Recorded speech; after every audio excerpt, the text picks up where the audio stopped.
l'année 2025 a été marquée donc par une intensification du dialogue public-privé à travers notamment l'organisation des journées de redevabilité qui a mobilisé plus de 700 personnes et qui a abouti à la création d'un comité de suivi des recommandations.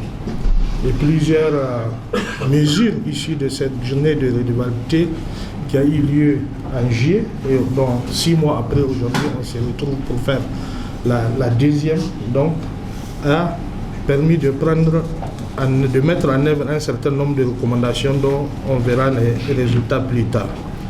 Nous avons également organisé un forum Niger-Égypte, donc qui a également généré 77 intentions de collaboration avec 52 accords commerciaux qui ont été signés entre le secteur privé égyptien et le secteur privé nigérien. 5 projets de co-investissement et 9 contrats de fourniture d'équipements donc, qui ont été exécutés en 2025 à la suite donc, de ce forum-là.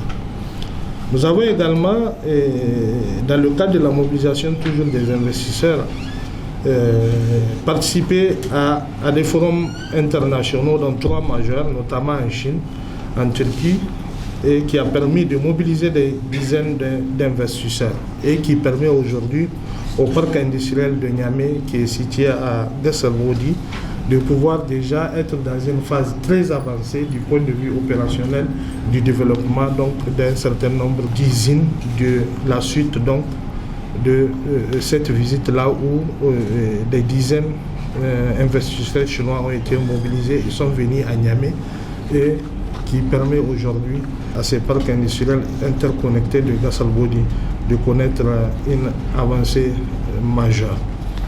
En ce qui concerne également les structures en termes d'appui et d'encadrement, là également nous avons pu, n'est-ce pas, appuyer 53 dans ce sens-là. Pour le volet création et formation d'entreprises, donc il y a 8353 entreprises créées sur une cible de 10 000, soit donc un taux de réalisation de 83%, donc à travers les activités courantes de la Chambre de commerce et de la maison de l'entreprise.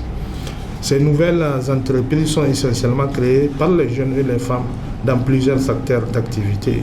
En termes de formalités, donc, nous avons 1327 formalités de modification qui ont été accomplies, 42 radiations d'entreprises effectuées, 17 arrêtés pour des agents d'affaires qui ont été signés. La plateforme web de création en développement avec l'ANSI, la concentration à Niamey de 70% donc reflète la dynamique économique de la capitale, tandis que les régions montrent un potentiel de croissance entrepreneuriale à développer. Vous avez le graphique qui vous donne quelques idées par rapport à cela. En termes d'appui et de formation des entrepreneurs, toujours dans le cadre de l'orientation stratégique numéro 1, nous avons un taux de réalisation de l'ordre de 113% en termes d'appui et de formation des entrepreneurs. Donc 6090 jeunes qui sont formés sur 5400 prévus.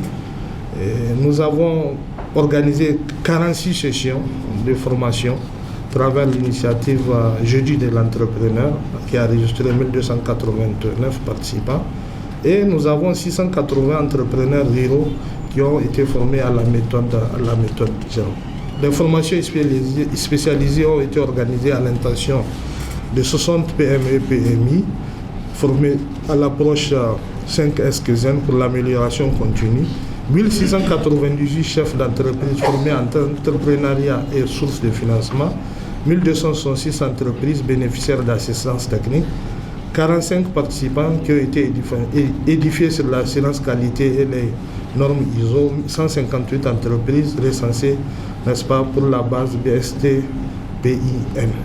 Nous avons 58 groupements d'intérêt économique et 50 entreprises qui ont été accompagnées en transformation, 50 plans d'affaires qui ont été élaborés, 150 jeunes accompagnés à la création d'entreprises, 17 entreprises qui ont reçu un appui financier et 95 structures qui ont été accompagnées à travers la plateforme pour être opérationnelles.